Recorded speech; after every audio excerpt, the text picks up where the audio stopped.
안녕하세요. 저는 25년 차 경영 컨설턴트로 일하고 있는 하민혜입니다. 주로 기업에서 기업 문화 만들기, 기업 이미지 만들기 이런 것들을 하고 있는데요.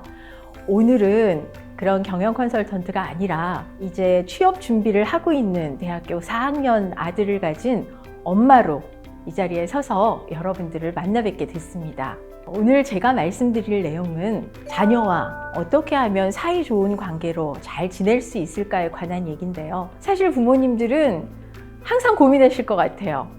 자, 먼저 제가 우리 부모님들께 하나 여쭤볼게요.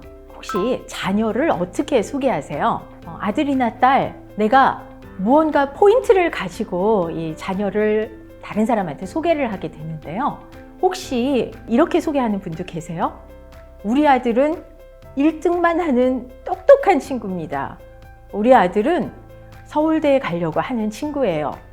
아마 이렇게 소개하는 부모님은 잘 안 계실 겁니다. 그럼에도 불구하고 아이 보고는 계속 공부 잘해라, 학업 성적 뛰어나야 된다, 좋은 학교를 가야 된다 이렇게 얘기를 하죠. 자, 그럼 이번에는 제가 바꿔서 또 한 가지 질문을 드릴게요. 자녀는 어떻게 소개를 할까요? 우리 부모님은 어떤 사람이다? 어떻게 소개할 것 같으세요? 저는요, 우리 아들이 저한테 그런 얘기를 하더라고요. 엄마는 참 지독한 사람이야. 지독하다는 말이 마음에 걸렸어요. 그래서 뭐가 지독해? 이렇게 물어봤더니 엄마 3년 동안 정말로 공부의 소리 한 번도 안 했잖아. 그러더라고요. 사실 저는 애가 고등학교 들어갈 때 갈등을 좀 했습니다. 아이를 좋은 대학에 보낸 것에 매진을 할까? 아니면 좋은 관계를 유지해서 진짜 친구처럼 그리고 힘들 때 기댈 수 있는 부모가 돼볼까? 그러다가 결심을 했습니다. 긴 안목을 두고 진짜 좋은 관계를 가져가야 되겠다. 아마 여기 부모님들도 그렇게 생각하실 거예요. 긴 인생을 두고 얼마나 행복하게 부모와 좋은 관계를 가져갈 건가가 더 중요하다는 거 잘 아실 거예요. 사실 저도 이런 결심을 그냥 저 혼자 하게 된 거는 아니에요. 거기에는 은사님이 계셨습니다. 저희 은사님은 아들이 하나 있었어요. 이 아들이 어느 날 아버지한테 그러더랍니다. 아버지, 나 아무리 생각해도 변호사가 돼야 될 것 같아요. 진짜 황당하잖아요. 공대 4학년 친구가 변호사가 되겠다 그러니까. 그래서 궁금했습니다.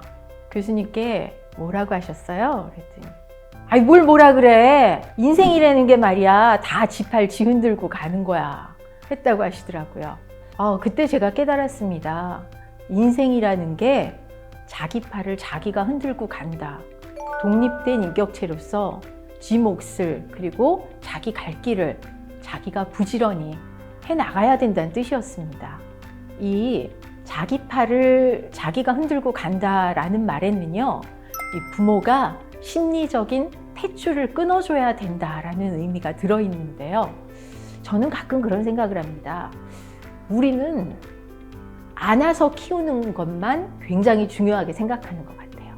근데 사실은 놓아주는 게 훨씬 더 중요할 때가 있다는 거죠. 저는 자식과 좋은 관계를 유지하기 위해서 제일 먼저 그리고 가장 중요하게 생각해야 되는 게 바로 이 심리적인 탯줄을 끊어주는 것 같습니다. 아이는 태어나서 자라면서 점점 자아라는 게 형성이 되는데요. 내가 좋아하는 거, 내가 원하는 게 분명해지는 거죠. 그런데 이걸 인정을 안 해주고 부모가 이게 옳다라고 생각해서 자꾸 부모의 뜻대로 강요를 하고 이 길로 가라 라고 필요치 않은 얘기까지 자꾸만 길 안내를 하다 보면 아이가 성장을 멈춰버리게 됩니다. 독립체로서 심리적인 탯줄을 끊어주고 아이를 밖으로 나가서 자기 좋아하는 거, 원하는 것을 선택하도록 해주는 거, 이거 부모가 꼭 해줘야 될 것 같아요. 지금 이 영상을 보시는 부모님들은 어떻게 생각하는지도 참 궁금하네요. 아이가 이 탯줄이, 심리적인 탯줄이 끊기면 성장 속도도 빨라집니다. 자기가 선택하고 자기가 원하는 걸 하는 대신에 책임을 지는 것도 배우게 된다는 거죠. 자, 그런데 이렇게 이 자녀에게 선택권을 주고 또 책임을 지게 만들려면 부모님이 좀 대범해지실 필요가 있습니다. 바로 내년에는 어떻게, 바로 6개월 후에는 어떻게, 월말고사는 어떻게, 뭐 이런 식으로 요 앞만 내다보면 결코 대범해지지 않아요. 초조해지죠. 그런데 부모가 그렇게 생각하면 자녀도 똑같이 혹은 점점 더 심해질 수도 있습니다. 그래서 긴 안목을 보고 관계든 자녀의 성장이든 바라보는 이 대범함이 꼭 필요할 것 같아요. 자, 두 번째는요. 마음에 없는 말은 결코 하지 않는 겁니다. 부모가 자녀를 사랑스러운 눈으로 바라보고 그 사랑하는 마음은 가득한데 가끔씩 이 엉뚱한 행동을 할 때 보면 마음에 없는 말이 나오기도 합니다. 어쩜 저렇게 빈틈없이 꼬박꼬박 좀 통과해 줬으면 좋겠다 하는 그런 미운 행동들 꼬박꼬박 챙겨가면서 꼭 다 하죠. 근데 이렇게 아쉬움이 들더라도 내 마음속에 있는 말과 다른 그냥 나오는 말들, 홧김에 하는 말들은 결코 하지 않으셔야 됩니다. 특히 저는 이 욕설만큼은 하면 안 된다고 생각하는데요. 지나가는 말로라도 왜 그런 말 하죠? 이 못난 놈아 라든지 내 이럴 줄 알았다. 넌 뭘 해도 안 돼. 이런 말은요. 자녀가 굉장히 상처도 입을 뿐더러 자녀 내리 속에 이 무의식적으로 새겨지는 말이라고 해요. 그러니까 뭔가 속상한 일이 있을 때 부모가 했던 이 나쁜 말들이 자녀 마음속에서 들린다는 겁니다. 그래, 난 안 돼, 뭐 해도. 우리 엄마도 내가 안 된다 그랬어. 그래, 난 역시 우리 부모님 말대로 못난 놈이야. 이렇게 생각을 할 수 있다는 거죠. 그래서 어쨌거나 욕설이나 상처를 주는 말 절대 안 하셔야 됩니다. 또 한 가지는요. 왜 엄친아라는 말도 있죠. 아니 오죽하면 전 처음에 엄친아라는 소리를 듣고 그 말 정말 싫은가 보다. 오죽하면 엄마 친구 아들 뭐 이런 얘기가 다 나왔을까. 저 어렸을 때요. 전교 1등 하던 친구가 있었어요. 근데 하필이면 어머니들끼리 친해요. 엄마들 모임에 가서 그 친구 엄마를 만나고 나면 제가 굉장히 마음이 불편해요. 안 그러시는 것 같은데도 걔는 이번에 또 1등 했대지? 그리고 저를 보셨겠어요? 근데 저는 꼭 저를 보시는 것 같아요. 그리고 그 눈길이 참 불편했어요. 그게 아마 제 자격지심일 텐데요. 생각해보니 은근히 비교당한다는 게 그렇게 싫었던 것 같습니다. 누구래도 그래요. 근데 우리 부모님들도 싫었으면서 자녀한테 비교하시면 안 되겠죠? 이거 근데 형제나 자매하고도 가능한 절대로 비교하지 않으셔야 됩니다. 또 한 가지는요. 일반화시키는 거예요. 그러니까 예를 들어서 어쩌다가 한번 졸고 있었어요.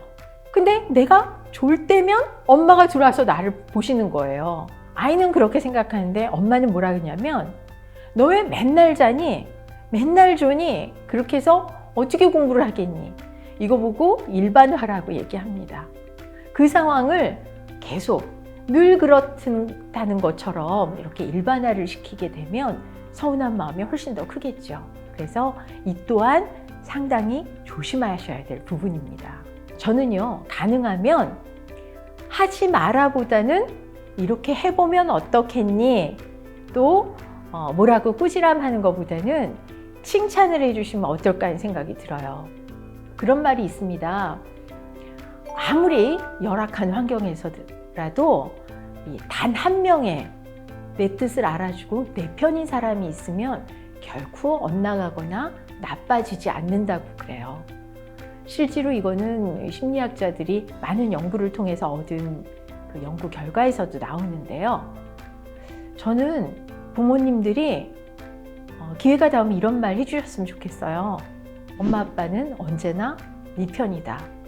그리고 네가 어떡하든지 어떤 모습을 보여주더라도 우리는 항상 네 편이다. 이걸 꼭 잊지 말아라. 이런 말씀 기회가 닿으면 특히 힘든 수험생 때, 고등학생 때는 꼭 해주셨으면 좋겠습니다. 네, 마지막 세 번째는요. 선을 지켜주는 겁니다. 혹시 엄마 지금 선을 넘고 계세요? 이런 얘기 들어보신 적 있으세요? 만일 자녀가 이런 얘기를 한다면 부모님과 사이가 좋다는 걸 뜻합니다. 그리고 아울러서 여기까지는 내 영역이니까 인정해 주세요 라는 요구를 당당하게 하는 겁니다. 그냥 아주 의젓하게 잘 컸다고 생각하시면 될 것 같아요. 사실 생각해 보면요, 우리 자랄 때 우리들의 부모님께서는 선을 좀 잘 지켜주지 않으셨어요. 하지 말라는 것도 많고 또 많이 알고 싶어 하셨던 것 같아요. 요즘 자녀들한테 이 선을 지켜주는 건 이런 걸 겁니다. 채팅하는 이 톡방, 함부로 들여다보지 않는 거, 그 다음에 뭐라 그랬니? 이러면서 물어보고 억지로 보려고 들지 않는 거, 자녀 핸드폰 들여다보려고 하지 않는 거, 또 아울러서 자녀가 게임하는 굿즈나 이런 거 나름대로 좋아하는 거 인정해 주는 거 이런 걸 텐데요. 사실 이게 어렵지 않은 거거든요. 우리의 취향처럼 자녀도 다 취향이 있습니다. 아직 학교를 다니고 학생이라고 해서 좋아하고 내가 아끼는 거 꼭 없어야 되는 건 아니잖아요. 이런 거 그냥 인정해 주시면 됩니다. 그것 때문에 성적이 떨어지거나 그것 때문에 나빠질 일 거의 없습니다. 이렇게 선을 지켜주시는 방법 중에 효과적인 게 캐묻는 것보다는 관찰을 하는 겁니다. 너 어디 갔다 왔어? 뭐 했어? 누구 만났어? 뭐라 그랬어? 이건 캐묻는 거죠.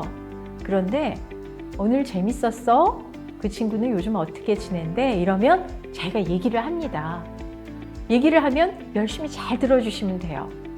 그리고 또 한 가지는 그렇게 얘기를 하면서 이 자녀의 태도나 자녀의 모습이나 이런 거를 관찰을 하시면 됩니다.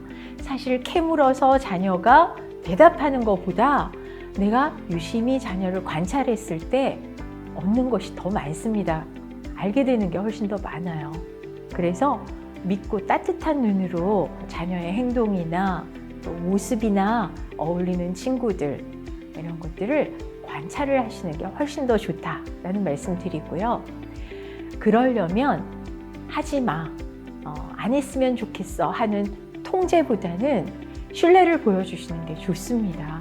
그리고 이 선을 지키면서 사이가 좋아지는 또 다른 방법은 아이들이 주로 잘하는 이 소통 도구를 쓰는 겁니다. 자녀와 사이가 좋으면요, 다 큰 자녀가 카톡으로 굉장히 재미있는 이모티콘을 써서 다정한 메시지를 많이 보냅니다. 사실 저도 제가 쓰는 재밌는 이모티콘 전부 다 아들한테 배운 건데요. 우리 자녀들 디지털 원주민입니다. 우리 때보다 보고 듣고 느끼는 게 100배는 많다고 하죠. 자녀들이 좋아하는 재미난 디지털 소통 기구들을 이용해서 자주자주 사랑한다, 뭘 도와줄까 하는 메시지도 보내면서 우리 자녀들의 이 영역을 존중해 주면서도 좋은 관계를 유지할 수 있도록 부모님들 잘 활용해 보시는 것도 좋겠습니다. 우리 부모님들은 어떻게 생각하세요? 저는 이 양육을 한다는 게 최고의 자기가 성숙되고 성장하는 방법이 아닐까 하는 생각을 해봤습니다. 자녀를 키우면서 정말 배우는 게 많을 것 같아요. 저는 자녀와 좋은 관계를 유지하는 게 어떻게 보면 성공적인 인생을 만들어가는 하나의 과정이 아닐까, 하나의 숙제가 아닐까 이런 생각을 해봤습니다. 그러기 위해서 제가 마지막으로 꼭 하나 당부하고 싶은 게 있습니다. 자녀는요, 결코 부모의 말을 들으면서 크지 않습니다. 부모의 뒤통수를 보면서 큽니다. 뭘 하는지, 어떤 선택을 하고 어떤 행동을 하는지를 보면서 무의식적으로 따라하고 그 모습을 사랑하면서 크는 게 자녀입니다. 정말 자녀를 사랑하신다면 반듯하고 좋은 생활을 하시면서 자녀에게 아름다운 모습 보여주셨으면 좋겠습니다.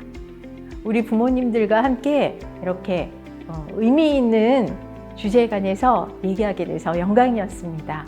항상 최고의 자녀들과 또 최고의 관계를 갖는 좋은 친구 같은 부모님들 되시기 바랍니다. 고맙습니다.